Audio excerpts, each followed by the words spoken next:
Welcome to 99 TV. నేను మూల శ్రీనివాస్.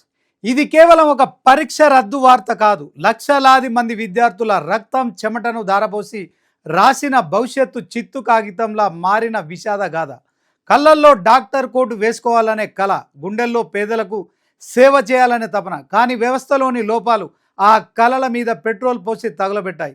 ఒకరు కాదు, ఇద్దరు కాదు, కేవలం తెలంగాణలోనే 71,000 మందికి పైగా విద్యార్థుల శ్రమ గంగలో కలిసిపోయింది.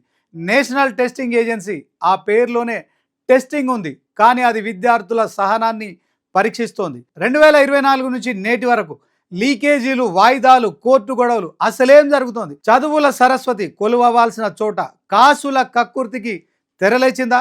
ఎన్టీఏ వైఫల్యానికి బలైపోతున్నది ఎవరు? తెలంగాణ విజ్ఞానానికి నిలయం. ఇక్కడ మే నెలలో మండుతున్న ఎండలను కూడా లెక్క చేయకుండా 71,304 మంది విద్యార్థులు ఒకే లక్ష్యంతో నీటు పరీక్షకు హాజరయ్యారు. 97% హాజరు అంటే ఎంతటి పట్టుదలో అర్థం చేసుకోవచ్చు. పరీక్ష రాసి బయటకు వచ్చినప్పుడు ఆ ముఖాల్లో ఒకటే ధీమా, ఈసారి పేపర్ సులువుగా ఉంది, డాక్టర్ సీటు పక్కా అని. కానీ ఆ ఆనందం ఆవిరైపోవడానికి ఎంతో సమయం పట్టలేదు. ఎన్టీఏ నుంచి వచ్చిన ఒక్క ప్రకటన ఆ 71,000 మంది విద్యార్థుల జీవితాల్లో ఆశానుపాతంలా మారింది. నీట్ రద్దు ఈ మాట వినగానే తల్లిదండ్రుల గుండె చెరువైంది. ఏడాదంతా రాత్రింబవళ్ళు పడిన కష్టం, కోచింగ్ సెంటర్ల కోసం కట్టిన లక్షల రూపాయల ఫీజులు ఇప్పుడు అన్నీ బూడిదల పోసిన పన్నీరయ్యాయి. అసలు ఈ నీట్ అనే వ్యవస్థలో లోపం ఎక్కడుంది? 2016-17లో వన్ నేషన్ వన్ ఎగ్జామ్ అని తీసుకొచ్చిన ఈ వ్యవస్థ నేడు వన్ నేషన్ వన్ స్కామ్గా మారుతోందా?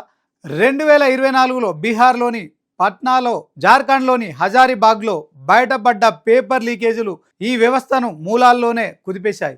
అప్పుడు సుప్రీంకోర్టు వరకు వెళ్ళిన రచ్చ వేలాది మంది రీ ఎగ్జామ్ పెట్టే వరకు వెళ్ళింది. అయినప్పటికీ ఎన్టీఏ బుద్ధి తెచ్చుకోలేదు. గతంలో జరిగిన తప్పుల నుంచి పాఠాలు నేర్చుకోకపోగా మళ్ళీ అదే నిర్లక్ష్యాన్ని ప్రదర్శించింది. ఇది సిస్టమ్ వైఫల్యమా లేక అదృశ్య శక్తుల హస్తమా? అతిశయోక్తి ఏంటంటే పరీక్ష రాసే విద్యార్థులపై ఎన్టీఏ విధించే ఆంక్షలు యుద్ధ ప్రాతిపదికన ఉంటాయి. వేసుకునే బట్టలు, వేసుకునే చెప్పులు, చివరికి లోపలికి తీసుకోలే పెన్ను మీద కూడా ఆంక్షలే. అమ్మాయిల ఆభరణాల దగ్గర నుంచి అబ్బాయిల ఫుల్ హ్యాండ్ షర్ట్స్ వరకు ప్రతిదీ స్కాన్ చేస్తారు. మే 2-3 తేదీల్లో మెడికల్ కాలేజీలకు సెలవులే ఇవ్వద్దని ఎంసీఈని కోరిందంటే నిఘా ఏ స్థాయిలో ఉందో అర్థం చేసుకోవచ్చు. ఇంత పకడ్బందీగా వ్యవస్థను నడుపుతున్నామని భ్రమ కల్పించే ఎన్టీఏ మరి ముఠాల చేతికి ప్రశ్నపత్రాలు ఎలా చిక్కుతున్నాయి? విద్యార్థుల బూట్లలో తనిఖీలు చేసే అధికారులు మాఫియా నెట్వర్క్ను ఎందుకు పట్టుకోలేకపోతున్నారు? ఈ దారుణంపై తెలంగాణ సర్కార్ గొంతు విప్పింది. రాష్ట్ర వైద్య ఆరోగ్య శాఖ మంత్రి దామోదర రాజనరసింహ ఘాటుగా స్పందించారు. ఎన్టీఏ వైఫల్యాన్ని ఎండగట్టారు. దేశవ్యాప్తంగా 22 లక్షల మంది, రాష్ట్రంలో 70,000 మంది విద్యార్థుల భవిష్యత్తును కేంద్ర ప్రభుత్వం పణంగా పెడుతోందని మండిపడ్డారు. విద్యార్థులకు, తల్లిదండ్రులకు రాష్ట్ర ప్రభుత్వం అండగా ఉంటుందని భరోసా ఇచ్చారు. కానీ ఈ భరోసా విద్యార్థుల మానసిక కుంగుబాటును తీర్చగలదా? ఒకసారి ప్రాణం పెట్టి రాసిన పరీక్ష రద్దయితే మళ్ళీ అదే ఏకాగ్రతతో పుస్తకాలు పట్టడం సాధ్యమవుతుందా? ఇది ఒక తరం మీద జరుగుతున్న మేధోపరమైన దాడి.